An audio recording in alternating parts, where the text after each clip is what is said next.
ओम नमः शिवाय। राधे राधे।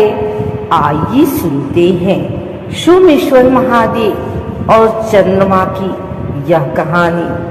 भगवान शिव की किस तरह से करे पूजा, आइए सुनते हैं।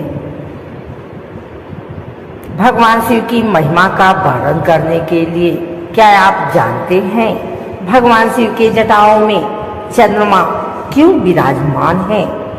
आइए जानते हैं सोमेश्वर महादेव और चंद्रमा की यह कहानी। संगम नगरी में एक ऐसा शिव मंदिर है जिसकी स्थापना चंद्रमा ने की थी। दुनिया को शीतलता देने वाले चंद्रमा ने श्राप से मिली बीमारी से मुक्ति पाने के लिए संगम के नजदीक शिवलिंग स्थापित करके भगवान शिव के साथ सरस्वती की उपासना की थी, जिसके बाद भोलेनाथ के आशीर्वाद से चंद्रमा को कुष्ठ रोग से बचने का उपाय मिला। पुराणों में वर्णित सोमेश्वर महादेव मंदिर का महत्व और भगवान शिव की जटाओं पर क्यों विराजमान हुए चंद्रमा। संगम किनारे अरैल में स्थित सोमेश्वर महादेव मंदिर का वर्णन पद्म पुराण के साथ ही शिव पुराण में भी मिलता है। पौराणिक महत्व वाले इस शिव मंदिर के बारे में बताया जाता है कि इस मंदिर की स्थापना सदियों पहले चंद्रमा ने की थी।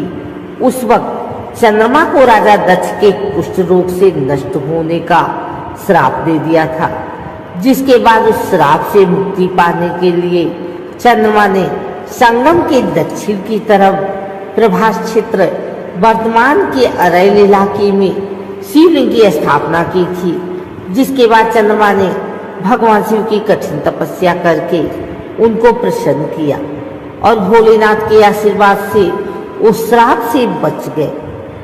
मंदिर के महान कथा के अनुसार राजा दक्ष ने अपनी 27 बेटियों का विवाह चंद्रमा से किया था, लेकिन चंद्रमा ने 27 बेटियों में से सिर्फ एक बेटी के साथ संबंध रखे, बाकी 26 बेटियों की लगातार अनदेखी कर रहे थे। जब इस बात की जानकारी राजा दक्ष को हुई तो उन्होंने चंद्रमा को समझाया कि सभी बेटियों के साथ पत्नी जैसा व्यवहार करे। राजा दक्ष के समझाने के बावजूद भी चंद्रमा नहीं माने। चंद्रमा नाराज होकर राजा दक्ष की 26 बेटियों अपने पिता के पास पहुंची। बेटियों ने पिता को अपना दुख बताते हुए अपना जीवन समाप्त करने की बात कही। इस बात से नाराज होकर राजा दक्ष ने चंद्रमा को श्राप दिया। राजा दक्ष ने कहा कि चंद्रमा को जिस तरह से अपने रंग रूप का घमंड है, उसी घमंड की वजह से वो कुष्ठ रोग से पीड़ित होकर नष्ट हो जाएंगे। श्राप का असर शुरू होते ही चंद्रमा कुष्ठ रोग से पीड़ित हो गए। इलाज के लिए कोई उपाय उनके काम नहीं आया। तब उन्होंने भगवान विष्णु से अपनी रक्षा के लिए प्रार्थना की, जिसके बाद विष्णु भगवान ने उन्हें सृष्टि के रचयिता ब्रह्मा जी के पास जाने की सलाह दी, लेकिन ब्रह्मा जी ने भी चंद्रमा को कोई उपाय नहीं बताया और उन्हें अपने कर्मों की सजा भुगतने को कह दिया। दूसरे देवी देवताओं की प्रार्थना करने पर भगवान ब्रह्मा ने चंद्रमा को पृथ्वी पर जाकर संगम के दक्षिण की तरफ शिवलिंग की स्थापना कर शिव और सरस्वती की उपासना करने की सलाह दी।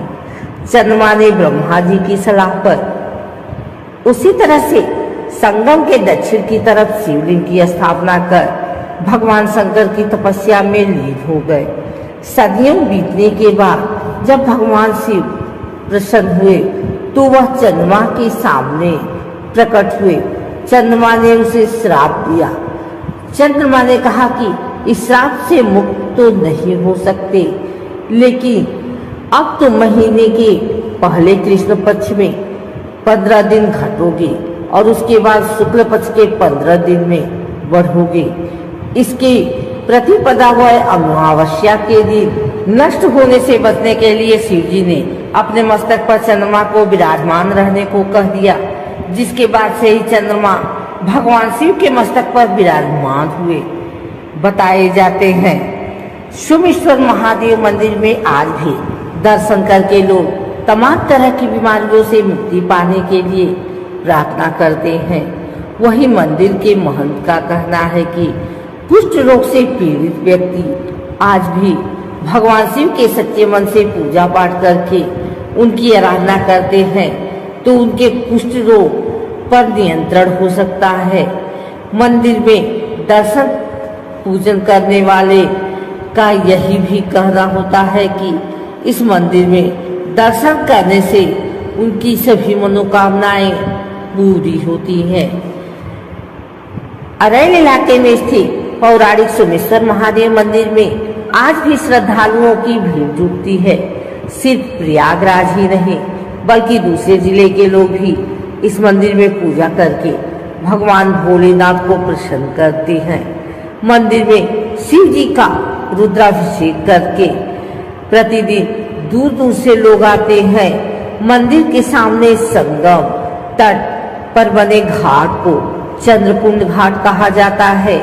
इस घाट पर स्नान करके भगवान भोलेनाथ को जलाभिषेक करने से भक्तों की सभी मनोकामनाएं पूरी होती है।